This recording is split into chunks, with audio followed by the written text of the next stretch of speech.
within the training program 2025, Mastering the Present for Harmonious Future. And she will speak today about very interesting topic, and it is do we need to still develop through suffering, or we should change this paradigm? Thank you all for your attention. Sandy, here you are. You may continue. Thank you, Lydia. Let me just set this up here.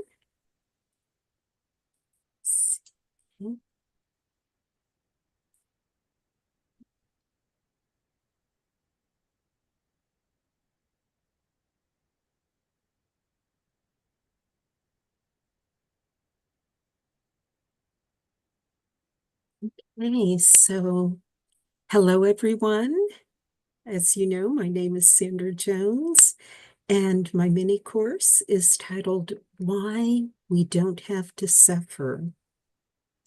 The idea for this course was first conceived when I came across and was profoundly affected by a YouTube video of Jordan Peterson, a famous Canadian psychologist, talking to someone about crucifixion. When I say someone, this is Ben Shapiro, but some of you may not know. But in any case, maybe you know Jordan Peterson. In any case, Jordan Peterson sometimes shares how biblical stories can contain powerful and thought-provoking metaphors that hold universal lessons. In this case, he was talking about how the crucifixion contains a powerful metaphor related to our own suffering and our own responsibility. But rather than trying to explain it, I will play the short clip where he explains this. And please excuse advertisements if there are any. I try to cut those out as soon as I can. So let's begin.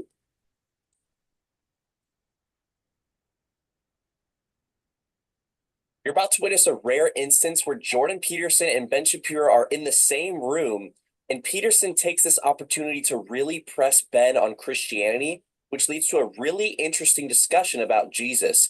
I'm going to let this one play out, then I'm going to give my thoughts on the back end. Let's get into it. This is where I think we could have an interesting conversation about the relationship between Judaism and Christianity. So there's an idea in Christianity, which is, I think, the central idea, which is that you need to face the potential for malevolence that exists within you and in the world. So that's Christ's confrontation with the devil in the desert, with Satan in the desert. You have to come to terms with that malevolence. That's part of existence. And you have to voluntarily accept the burden of suffering. And so that's the acceptance of the cross. Okay, so you take on that, you say the suffering. So there's an idea that Christ is a messianic figure because he took the suffering of the world onto himself.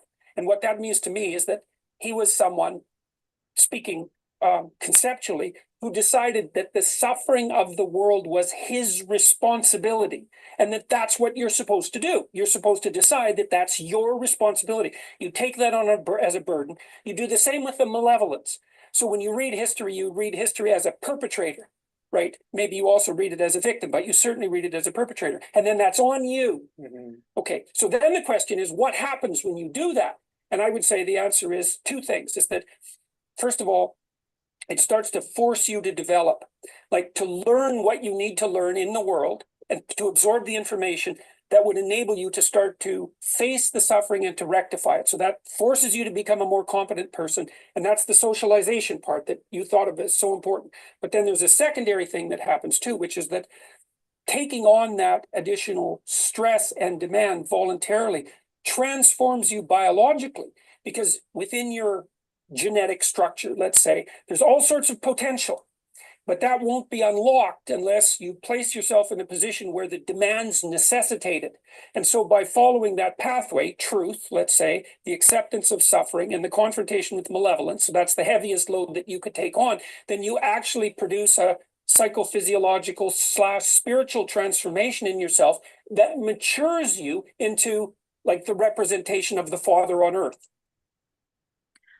Okay, I know that went pretty quickly, so I'm just going to play it one more time. It's about 2 minutes. Oops, go back a little bit more here. Okay. Judaism and Christianity. So there's an idea in Christianity, which is, I think, the central idea, which is that you need to face the potential for malevolence that exists within you and in the world. So that's Christ's confrontation with the devil in the desert, with Satan in the desert. You have to come to terms with that malevolence. That's part of existence. And you have to voluntarily accept the burden of suffering. And so that's the acceptance of the cross. Okay, so you take on that, you say the suffering. So there's an idea that Christ is a messianic figure because he took the suffering of the world onto himself. And what that means to me is that he was someone, speaking conceptually, who decided that the suffering of the world was his responsibility, and that that's what you're supposed to do. You're supposed to decide that that's your responsibility. You take that on as a burden. You do the same with the malevolence. So when you read history as a perpetrator, right? Maybe you also read it as a victim, but you certainly read it as a perpetrator. And then that's on you. Mm-hmm. Okay, so then the question is, what happens when you do that? And I would say the answer is two things, is that, first of all, it starts to force you to develop, like to learn what you need to learn in the world and to absorb the information that would enable you to start to face the suffering and to rectify it. So that forces you to become a more competent person. And that's the socialization part that you thought of as so important. But then there's a secondary thing that happens too, which is that taking on that additional stress and demand voluntarily transforms you biologically, because within your genetic structure, let's say, there's all sorts of potential, but that won't be unlocked unless you place yourself in a position where the demands necessitate it. And so by following that pathway, truth, let's say, the acceptance of suffering and the confrontation with malevolence, so that's the heaviest load that you could take on, then you actually produce a psychophysiological / spiritual transformation in yourself that matures you into like the representation of the Father on earth. That's why that. Okay. That's how that lays itself. Okay, so I'm glad you got us here, because the question that I said There we go. Okay. So let's pick this apart a little and see where there might be a correlation between what Peterson is saying and what the Grabavoy teachings represent. Peterson says that Christ decided that the suffering of the world was his, that is Christ's, responsibility, and that the metaphor, or the lesson, so to speak, was that that's what we're supposed to do too. This had a profound impact on me. We usually interpret the crucifixion as Christ dying for our sins. But have we applied that principle sufficiently to ourselves? Have each of us done as much as we could to solve our problems, individually and collectively? In any case, this correlates well with the teachings, because Dr. Grabavoy emphasizes rescue management and macro salvation. Peterson also says that historically we have been perpetrators or victims, so those problems of the past are on us. Regardless of whether we're the perpetrator or the victim, if a problem isn't addressed, it generally stays the same or gets worse. And if we do not contribute to making the world and humanity a better place, we will feel the pull of that negative information, because we are a part of the collective consciousness as well. This is one of the blessings of being a Grabavoy student. We understand this concept because we understand that we will feel that downward pull of the collective consciousness if we don't do our part to lift up humanity, to lift up our brothers and sisters. And we feel that downward pull because we're a part of the collective consciousness. So again, on this side of the teachings, there is the emphasis on macro salvation. And he says that when we face and rectify these problems, we become more competent. It matures and transforms us. This would correlate with the concept of eternal development in the Grabovoi teachings. And he says that these demands unlock biological transformation, or meeting the demands unlocks biological transformation. The teachings teach that the body is the physical manifestation of the soul. And we can especially see how intricately the body is connected with soul, spirit, and consciousness when we overcome self-imposed limitations, do the control work, and our body experiences healing. Or this could be an event that experiences healing or normalization. This could be compared to the confrontation with malevolence and the rectifying of problems, and it does indeed affect the biological structure. So in summary, Dr. Peterson talks about the pathway of truth. In a similar way, we talk about aligning with divine intention and Creator's path. But he also talks about the acceptance of suffering. Do we really have to accept suffering? This is where the dichotomy arises, because not only is it contrary to the teachings, but Dr. Grabovoi says specifically that the idea that humanity should suffer is one of man's myths.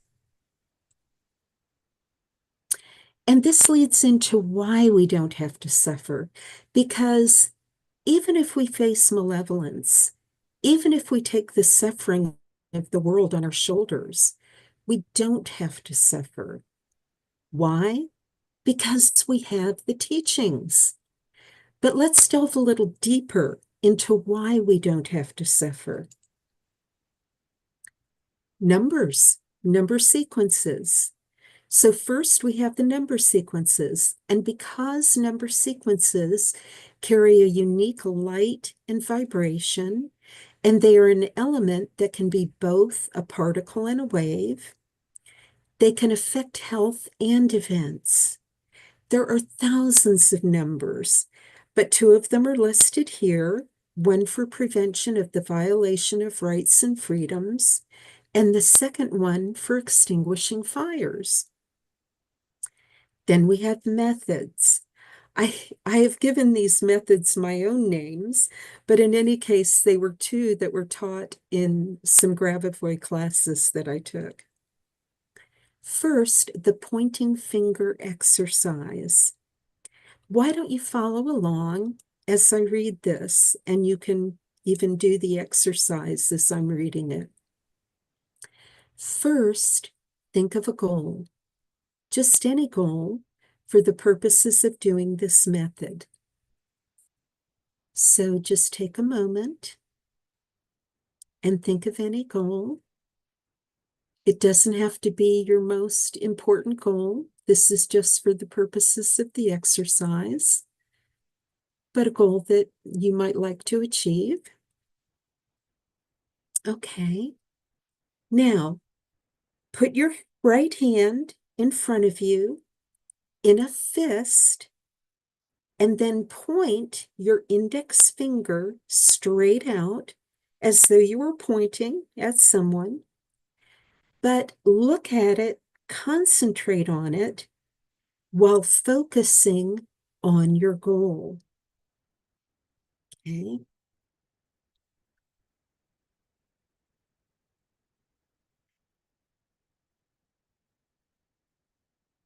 This is the method. You just point, focus on your index finger, and focus on your goal. It's very simple, but it's a very effective method, and you can use it for any goal. And for those of you who are new to these teachings, I like to offer what I call bridges to understanding. If the pointing finger exercise seems strange to you, I would encourage you to look up the word mudras, M-U-D-R-A-S, RAS, because these are hand symbols that have been used in India for hundreds of years, and they affect the prana. And some of them are very similar to these Grabovoi exercises. So, you know, across the world, we're very connected spiritually. The second one is the brain knee method. This protects you from any virus. And so, of course, it's particularly relevant today. It will protect you from any virus. So why don't you follow along again as I'm reading it? First, concentrate on your right knee. Look at your right knee, concentrate on it, and see the light, the bright light building up in your right knee.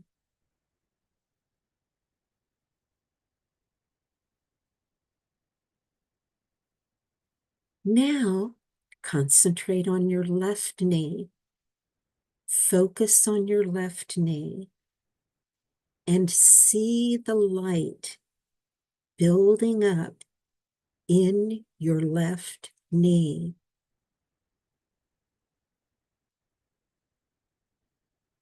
Now, send two beams of light, one from your right knee and one from your left knee, to your brain. So you have two beams of light, one from the left knee, one from the right knee, and they're going directly to your brain. Now, imagine that you are observing your brain through these beams of light, as though you were looking from your knees to your brain. Now, you can do this several ways. You can sort of step out of your body and look from your knees into your brain, or you can imagine that you have a pair of eyes behind each knee and you're looking through that beam of light to your brain, whatever is easiest for you. But you're looking from your knees through these two beams of light into your brain.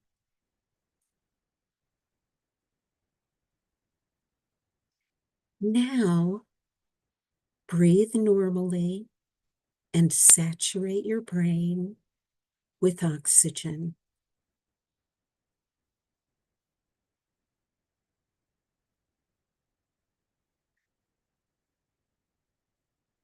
So those are only two methods, but there are many, many methods in the Grabovoi work, and they're very, very helpful when it comes to your health, events, relationships, natural disasters, man-made disasters. Dr. Grabovoi also has formulas, mathematical formulas for what he calls rescue management. So there are many, many different things to utilize in this work. So then we go on to faith. Dr. Grabovoi says that faith is the highest. If you've been around this work for a while, you probably won't need any convincing, but faith helps both those who have been in the teachings and those who are new to them. And he also says that if you're in an emergency or you're in an overwhelming situation and don't know what to do, just appeal to Creator. And I think that appealing to Creator and faith are just universal principles used around the globe. And then we have Creator's path. We have free will, but we are also aware of Creator's path. And I love the way that Lydia, whom you know from this work, she's been talking today, I love the way she described it in one of her recent mini courses. She said, eternal information is the ongoing flow of divine knowledge that we can tap into to guide our actions and decisions. By aligning our goals with divine intentions, we can navigate life's complexities with greater clarity and purpose. So, of course, Dr. Grabavoy teaches that we all have free will, that God has given us free will.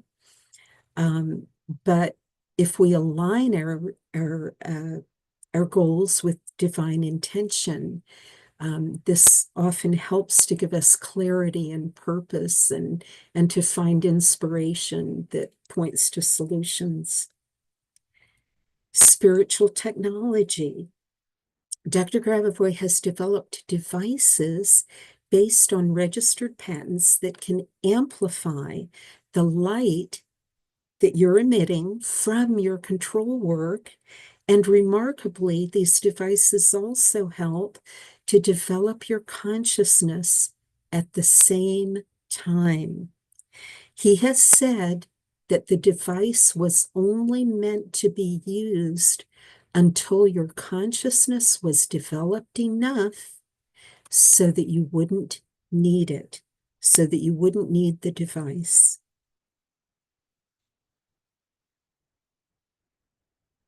Okay, so this leads us to some, major benefits of a developed consciousness.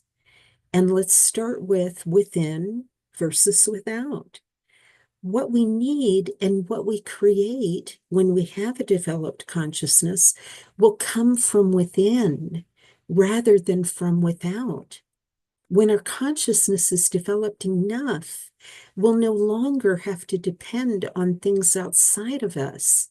We won't lack for anything, and we won't have things destroyed or taken from us. Anything we want will create from within. And then there's the convenience and simplicity, and this will have immeasurable value. Because from today's perspective, this would be comparable to turning on tap water versus walking over 3 miles to collect it. But even that doesn't really describe how different it will be. Do you remember when we looked at the numbers? One was for extinguishing fire, and the other one, I believe, was for normalizing politics and rights of humanity, that kind of thing. Well, imagine sitting in your living room doing the number for doing control work and doing that number sequence for politics and human rights, rather than going to a protest where people are throwing Molotov cocktails and masses of people are crushing each other. This work is so powerful, and yet it also can be so subtle and very easy, just easy to do. And then with extinguishing fires, Dr. Grabavoy has a formula for extinguishing fires. He has a number for extinguishing fires. I worked for the Idaho Department of Lands in the state that I live in, Idaho, and the forestry and fire departments were there, and very good people, but some of them have lost their lives in fires. It doesn't have to be that way. We just need to develop our consciousness. And then going on to painless and non-invasive. Can you imagine a world where there's no pain? There are no side effects from medications, no surgeries, no desperately needed treatments or prescriptions that you can't afford, no conditions that you have to live with because treatments for them do not exist. Even now, there are thousands of testimonials that testify to the resolution of many different health issues while doing consciousness-based Grabavoy control work.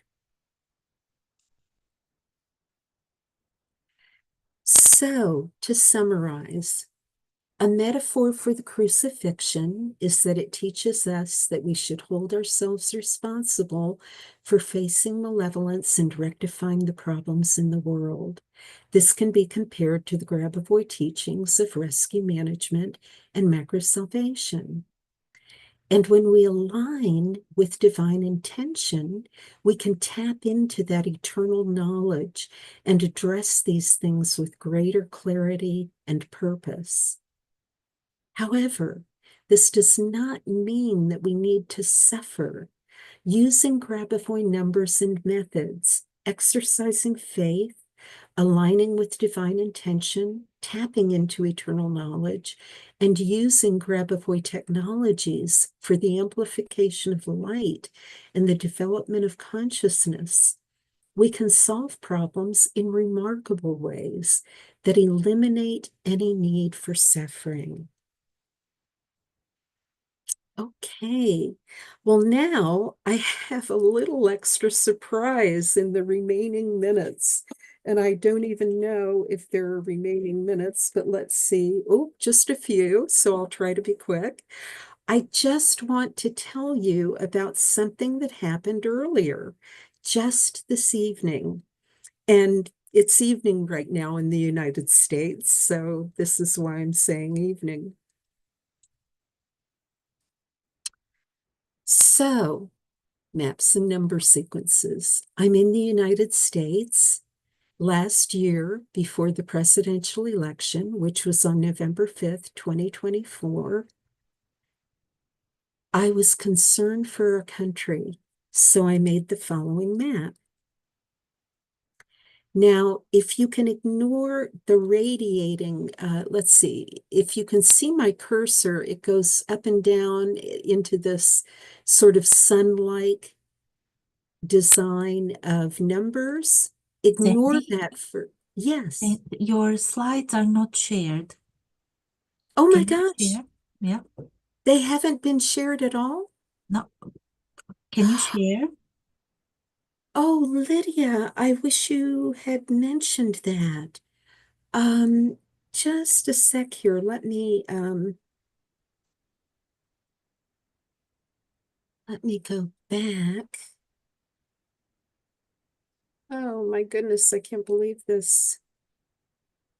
Everything is okay. It was very nice to listen to you and made sense even without slides. But now you Oh, want to show something which oh my gosh, but I'm so sorry. it's okay. Let's see. This might do it. We'll see. Let's see here.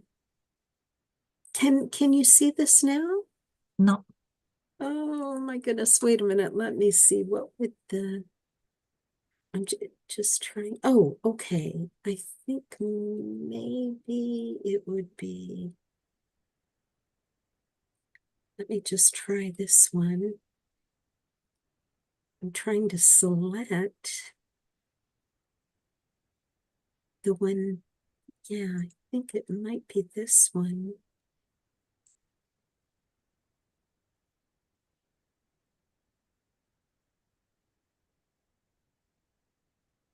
yes, Ah, yes, this thank you. is the one. Yes, yes, thank you.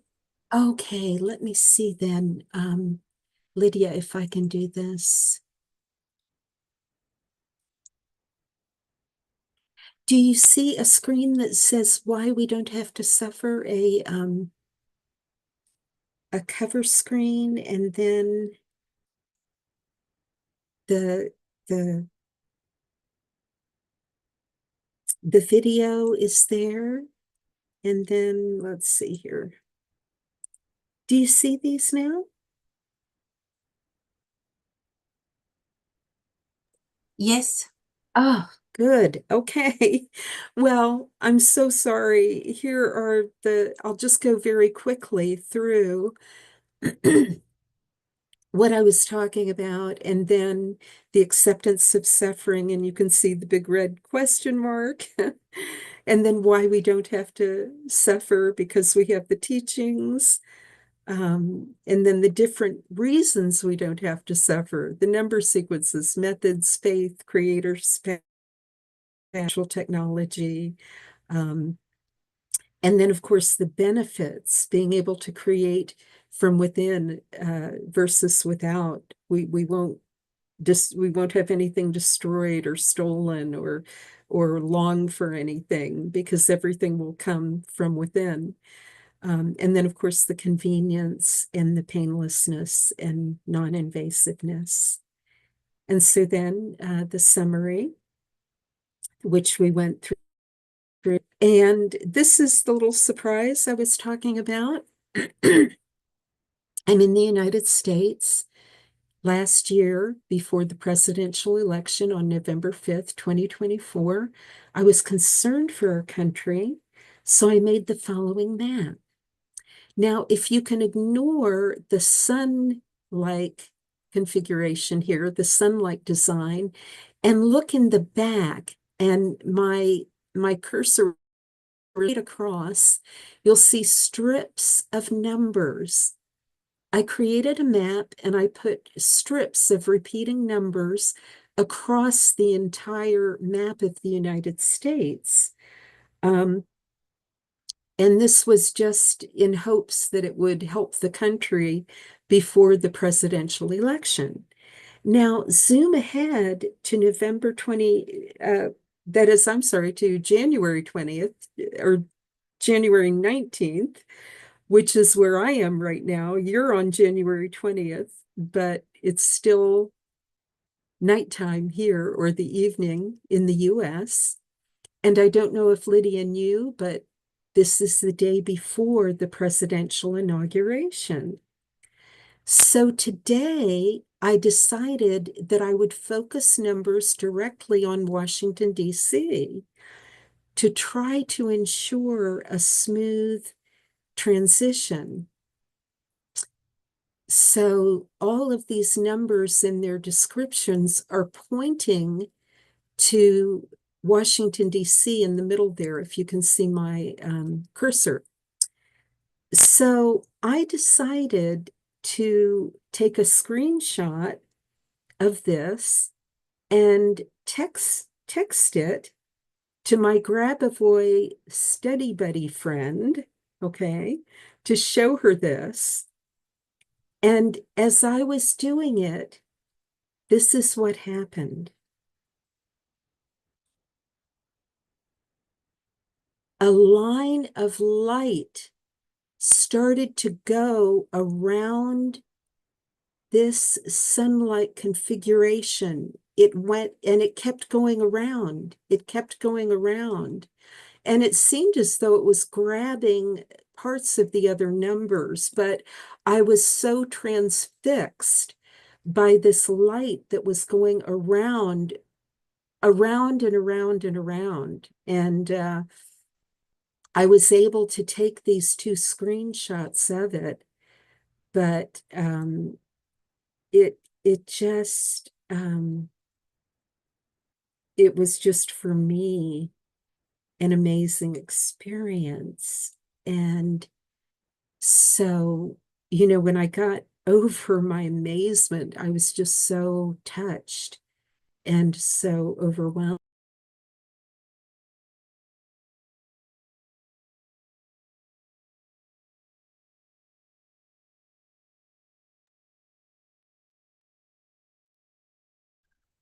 It is interesting that Sandy was cut off at this important point.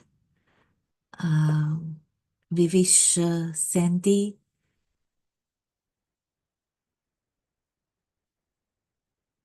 very harmonious day and night, and big important day for United States. Maybe Sandy will be able to come back. In any case, it was interesting what Sandy was pointing out, and no doubt that she was amazed what happened, that light appeared during her concentration on number sequences applied on the map.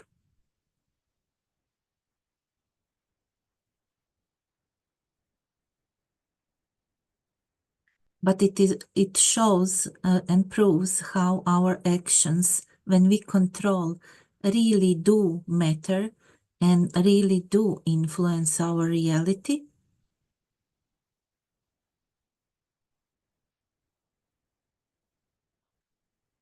Sandy is coming back. Thank you for good control. Interesting development today. Sandy? Here you are, Sandy.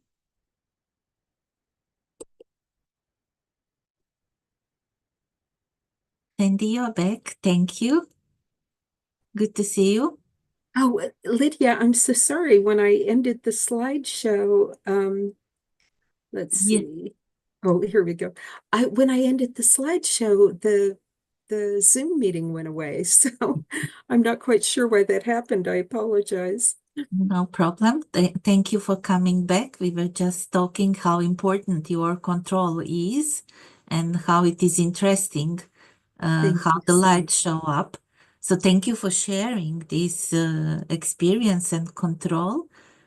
And you wanted also to say something regarding your experience on that control? Then you were interrupted. Oh,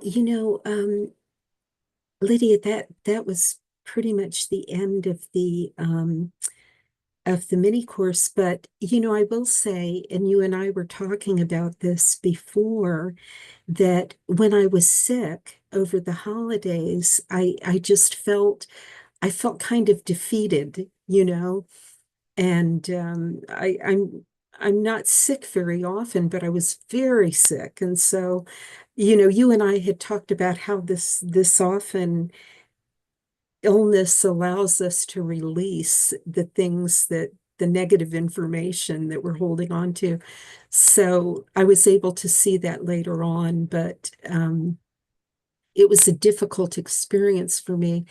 And then today, when this occurred with the numbers and the map, it was just magical for me, and I'm very grateful for that. And I think it can just it shows. I know that there are so many people in this work who've experienced similar things, but for the new people here, I hope they understand that they have an interesting journey if they continue the Grabavoy teachings.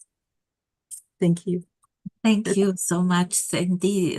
We are all grateful that you got the strength to recover and to share a beautiful presentation today. And the end is a really great surprise for all of us. Not as much surprise as it is another evidence and another proof how the technologies and methods of Grigory Grabavoy related to the concentration of consciousness are effective, how they work and how they manifest. And we can only say thank you, be grateful. Thanks to Grigory Grabavoy for such an amazing tools that we have for everyday life, for any situation. And whether there is no difference whether we have small goals, small task or big task on a global level, it works just as same, and it is really blessing to have such an opportunity to realize the power of humanity, the power of human being to control the events and to create. And not anymore through the suffering, but through the beauty, love, kindness, goodness, grace, and peace. So thank you, Sandy. Thank you all for today's meeting, today's concentration. And wish you all to have a harmonious, beautiful day, and see you tomorrow. Thank you. Thank you, Lydia.